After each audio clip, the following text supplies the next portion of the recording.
जब तक हम अंग्रेजों को भारत से बाहर नहीं निकाल देते, पूरा पंजाब बैसाखी नहीं मनाएगा। अच्छा, तो तुम सब हमारा विरोध करता है, भाग जाओ यहाँ से, इसका अंजाम बहुत ही बुरा होगा। हम नहीं जाएंगे, तुम लोग जाओगे, हमें नहीं, तुमको भारत से भागना होगा। Soldiers fire!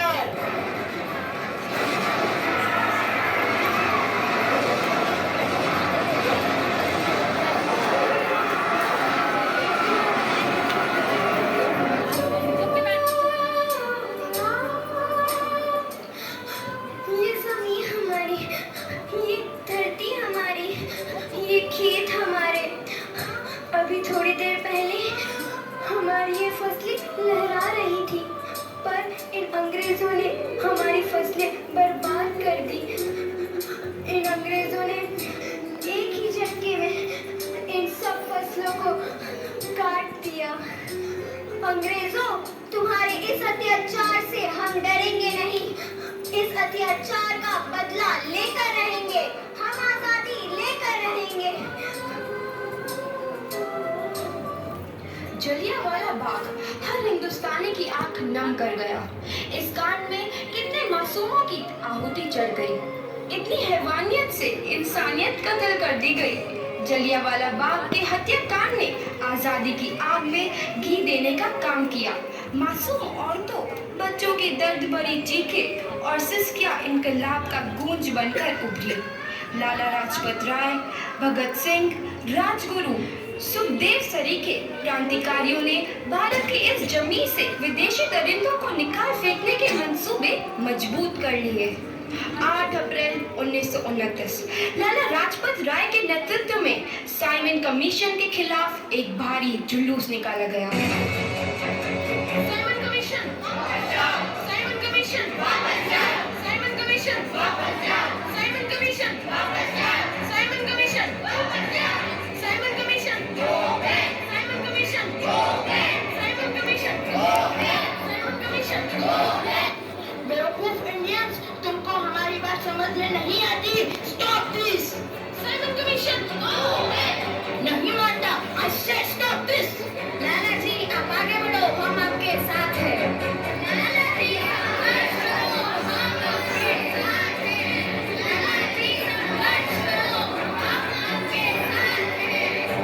लाठीचार्ज करो।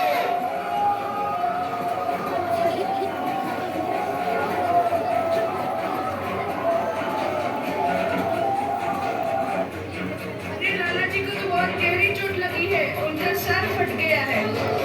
मेरे शरीर में लगी एक एक लाठी अंग्रेजी सरकार के कफन में कील का काम करेगी।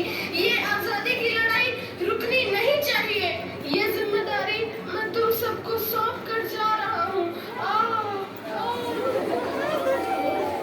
लाला लाजपत राय की दर्दनाक मौत के बाद भगत सिंह, सुखदेव, राजगुरु वतन के इन मतवालों के खून में ऐसा उबाल आया जिसका सामना करना अंग्रेजी सरकार के लिए मुश्किल हो गया।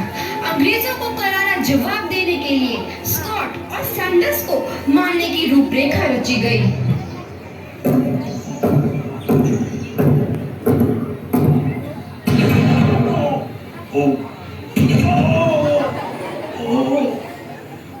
सैंडर्स मारा गया। चारों तरफ तहलका मचा था। दीवारों पर लिखा था, लाला जी की मौत का बदला ले लिया गया है। भगत सिंह समेत सभी वहां से फरार हो गए। 8 अप्रैल 1929 दिल्ली में ब्रिटिश सरकार की सेंट्रल लेजिस्लेटिव असेंबली की बैठक में 2 बम धमाके की आवाज सुनाई दी।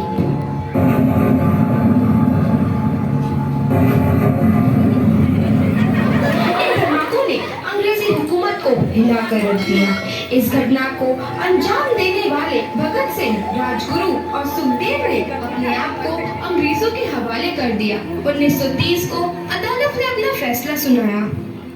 मुलजिम भगत सिंह, मुलजिम राजगुरु, मुलजिम सुखदेव को दफा 121 और दफा 302 के तहत ये अदालत तीनों को मुजरिम करार देती है और इस गुस्ताखी के लिए ये अदालत इन तीनों को सजाए मौत की सजा सुनाती है।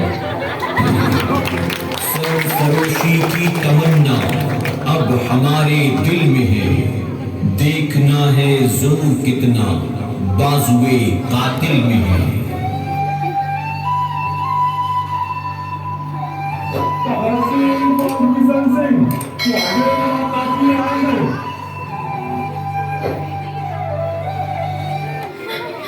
पुत्र की हाल है तेरा।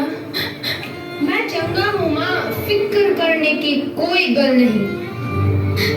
पुत्र, मेरा दिल तेरी तरह पत्थर दिल नहीं होगा।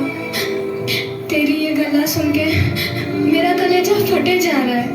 माँ, मेरा दिल कोई पत्थर जैसा नहीं है, एक वतन परस्त का दिल है जो मेरे देश प्रेम के जज्बे को ताकत देता है। बेटा, मेरा लाल। माँ, आज मेरी तपस्या पूरी होने जा रही है। जे तू रोई तो मैंने तकलीफ हुई।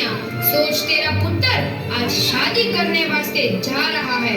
फर्क केवल इतना है, वो घोड़ी पर नहीं फांसी पर चढ़ने वास्ते जा रहा है। आज तू क्रांतिकारी की माँ है, कल तू एक शहीद की माँ होगी। माँ।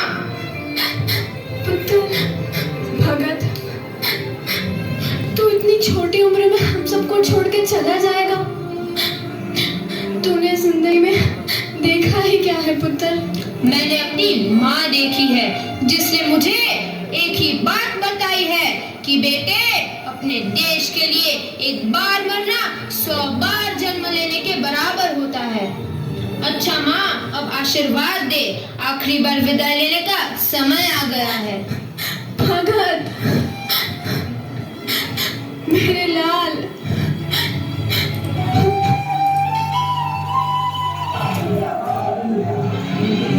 भगत सिंह, तुम्हारी कोई आखिरी ख्वाहिश? हमारे हाथ खोल दिए जाए। हम तीनों दोस्त एक दूसरे से गले मिलना चाहते हैं। उनके हाथ खोल दिए जाए।